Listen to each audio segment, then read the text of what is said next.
Hello everyone, स्वागत है आपका यूट्यूब चैनल पर। मैं राकेश कुशवाहा आज आपके लिए लेकर आया हूँ घरेलू वायरिंग के संस्थापन का परीक्षण, जिसके अंतर्गत हम पढ़ेंगे सही क्षमता के फ्यूज का चयन, भार एवं केबल की धारा क्षमता के अनुसार, वायरिंग संस्थापन में आवश्यक परीक्षण एवं उनकी आवश्यकता, पोलैरिटी टेस्ट, कंटिन्यूटी टेस्ट, अर्धचालक की सततता का परीक्षण, चालक एवं केबल इंसुलेशन के मध्य प्रतिरोध एवं चालक एवं अर्धचालक के मध्य इंसुलेशन प्रतिरोध जानना, उपयुक्त फ्यूज तार का चयन करना। फ्यूज अतिधारा से सुरक्षित करता है, ओवर करंट से जो है प्रोटेक्शन हमारा फ्यूज प्रदान करता है।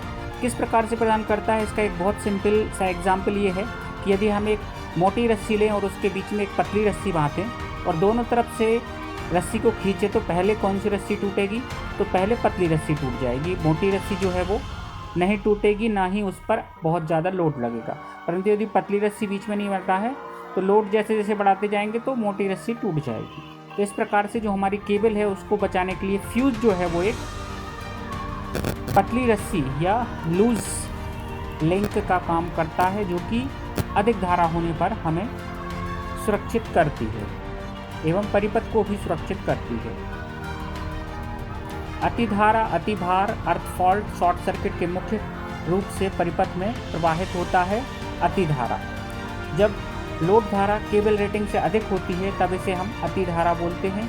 जब लोड धारा केबल रेटिंग से कम होती है तब यह जो है नॉर्मल करंट इसको बोला जाता है। साधारण परीक्षण एवं निरीक्षण के लिए आवश्यक बातें। वायरिंग पूर्ण रूप से करने के पहले भारतीय विद्युत नियम के अनुसार निरीक्षण एवं परीक्षण किया जाएगा। कोई त्रुटि के लिए आवश्यक सुधार करके पुनः परीक्षण किया जाएगा। समय समय पर प्रचालन की अच्छी अवस्था में लाने हेतु निरीक्षण एवं परीक्षण किया जाएगा। सामान्यसार वायरिंग में बदलाव या बढ़ोतरी करने की दिशा में पुनः वायरिंग संस्थापन में परीक्षण किया जाएगा। टेस्टिंग, वायरिंग संस्थापन का निरीक्षण। संबंधित व्यक्ति से वायरिंग पूर्ण हो जाने पर निरीक्षण भारतीय विद्युत नियम 1965 के अनुसार किया जाता है। वायरिंग संस्थापन में उपयुक्त सामग्री की रेटिंग एवं गुणवत्ता की जांच की जाती है। रेटिंग से तात्पर्य वोल्टेज और धारा वहन क्षमता से है एवं गुणवत्ता से तात्पर्य ISI मार्क होना इत्यादि से है। वायरिंग लेआउट से मिलान कर वायरिंग में कनेक्शन, कॉन्ट्रैक्ट प्रेशर एवं चालक की जांच, उपयुक्त सुरक्षा युक्तियों की रेटिंग, सेटिंग, विभिन्न भागों पर सुरक्षा सामंजस्य की जांच, ये जो है निरीक्षण के अंतर्गत आता है। प्रकाश परिपथ में निरीक्षण हेतु आवश्यक बातें। लाइटिंग परिपथ जो है इसमें लकड़ी के बोर्ड एवं पैनलों का प्रयोग किया जाता है। फैक्ट्री में लाइटिंग के लिए कंट्रोल स्विच का प्रयोग करते हैं, सीधे तार नहीं लगाना चाहिए। डबल पोल स्विच के लिए न्यूट्रल को फ्यूज के साथ एवं अन्य सभी जगह पर न्यूट्रल को लिंक एवं फेज को फ्यूज के साथ में प्रयोग किया जाता है। प्लग पॉइंट लाइटिंग परिपथ में 3 पिन प्रकार के होने चाहिए।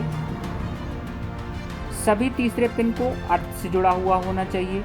छेड़खाने से सुरक्षित इंटरलॉक युक्त स्विच सॉकेट तथा प्लग उपयोग किया जाना चाहिए, ताकि जो हम सॉकेट उत्पन्न कर रहे हैं उसमें अनावश्यक छेड़खानी ना हो सके। फैक्ट्री वायरिंग संस्थापन में लाइट वायरिंग को कंड्यूट पाइप के अंदर तथा ठीक प्रकार से अर्थ किया हुआ होना चाहिए अथवा आर्मर्ड केबल का उपयोग करना चाहिए। अर्थ पॉइंट फिक्सर और इक्विपमेंट में अर्थ करने हेतु अलग से अर्थ वायर का प्रयोग करना चाहिए।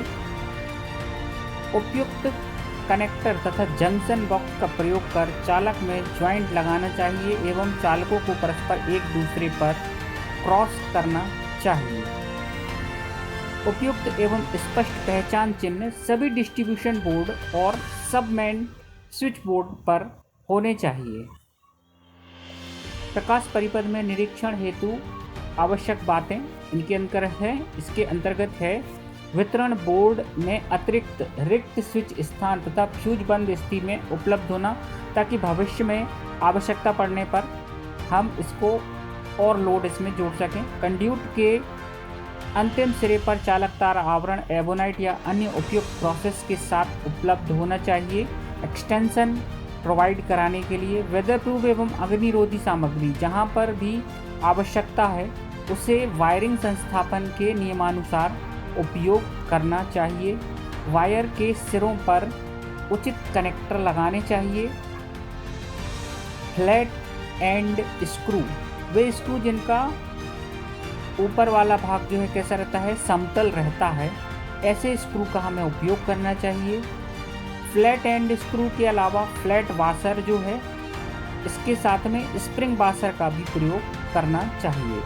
कंड्यूट में चालक तारों की संख्या BIS के नियमानुसार होनी चाहिए। कंड्यूट अर्थात पाइप।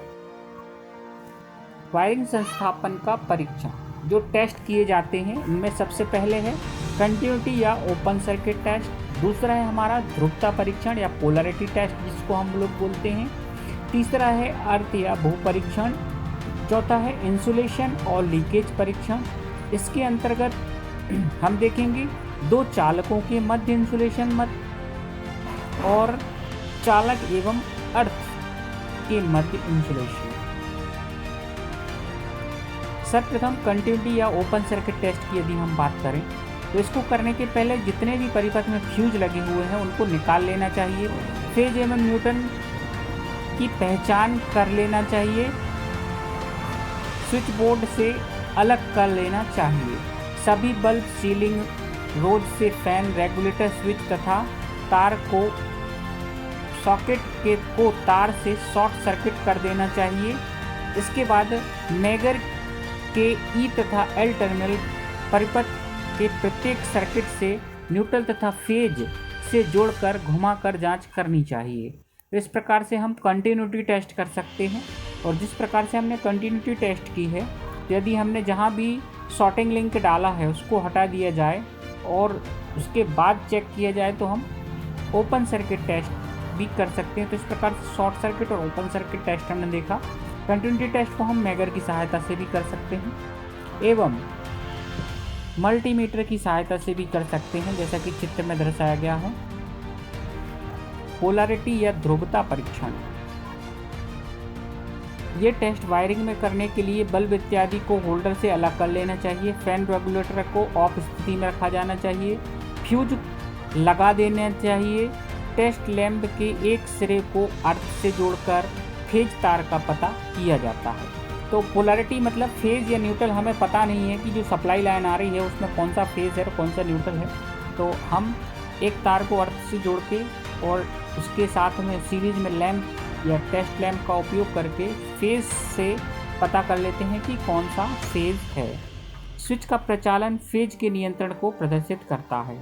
उपयुक्त कार्य टेस्टर की सहायता से भी किया जा सकता है। टेस्टर से भी हम पता कर सकते हैं कि फेज कौन सा है और न्यूट्रल कौन सा है।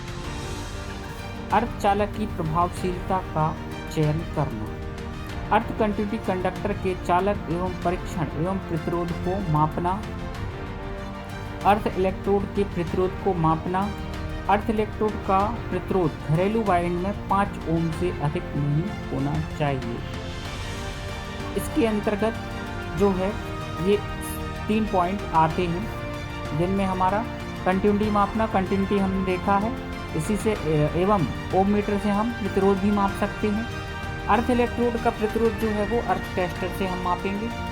और जो हमारा टोटल घरेलू वायरिंग का प्रतिरोध है वो कितना होना चाहिए, तो 5 ओम से अधिक नहीं हमें होना चाहिए किसी भी स्थिति में। यदि अधिक प्राप्त हो रहा है तो और मोटा चालक डालेंगे हम, या जो हमने अर्थ इलेक्ट्रोड यूज़ किया है उसकी गहराई को बढ़ाएंगे, उसमें पानी डालेंगे ताकि प्रतिरोध कम प्राप्त हो। वायरिंग संस्थापन में इंसुलेशन प्रतिरोध का मापन। अर्थ चालक एवं सभी विद्युतिक वायरिंग चालकों में अथवा किसी एक परिपथ में चालक के मध्य इंसुलेशन प्रतिरोध की जानकारी मेगा ओम में प्राप्त होता है। तो अर्थ चालक जो होता है, चालकों अथवा किसी एक परिपथ में चालक, दो चालकों के मध्य या अर्ध चालक एवं चालक के मध्य जो इंसुलेशन प्रतिरोध है ये मेगा ओम में होता है। कंट्रोल रियोस्टेट हीटिंग एवं पावर उपकरणों को वायरिंग के पूर्व आवश्यकता के अनुसार अलग कर लेना चाहिए। एक फेस के अंतर्गत स्थित सभी चालकों के मध्य भी इंसुलेशन प्रतिरोध का मापन किया जा सकता है। फेज एवं न्यूट्रल के मध्य भी किया जा सकता है। तो इस टेस्ट को मापने के लिए हम मेगर का उपयोग करते हैं। मेगर में जो है 2 पॉइंट होते हैं, दोनों पॉइंटों को मापे जाने वाले जहां जिन चालकों के मध्य इंसुलेशन प्रतिरोध मापना है उनसे हम कनेक्ट कर देते हैं और मेगर के हैंडल को घुमाते हैं। मेगर को घुमाने से उसका रीडिंग प्राप्त होता है।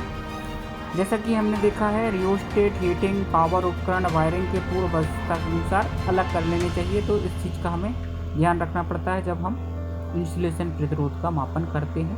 तो ये फेज एवं न्यूट्रल के मध्य अथवा सभी चालकों के मध्य जो है ज्ञात कर सकते हैं। कंडक्टर एवं अर्थ के मध्य इंसुलेशन प्रतिरोध ज्ञात करना। तो जो हमारा चालक है या कंडक्टर है, फेज और न्यूट्रल लाइन जो गई है हमारी एवं अर्थ लाइन जो गई है, इनके मध्य जब इंसुलेशन हमें प्रतिरोध मापना है तब हम किस प्रकार से मापेंगे।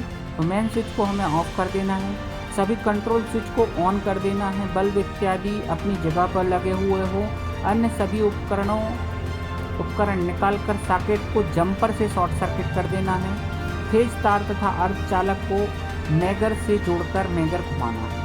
ठीक है, तो उसमें जो पॉइंट दिए रहते हैं, दो तार होते हैं मेगर के, उनको एक को फेज तार से दूसरे को अर्थ चालक से जोड़ना है।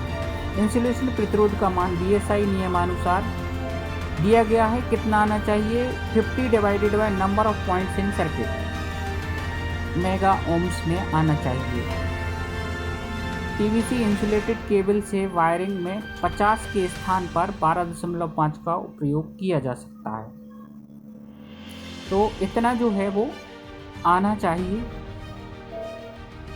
इसके अतिरिक्त प्रत्येक वायरिंग संस्थापन का प्रतिरोध 1 मेगा ओम से कम नहीं होना चाहिए।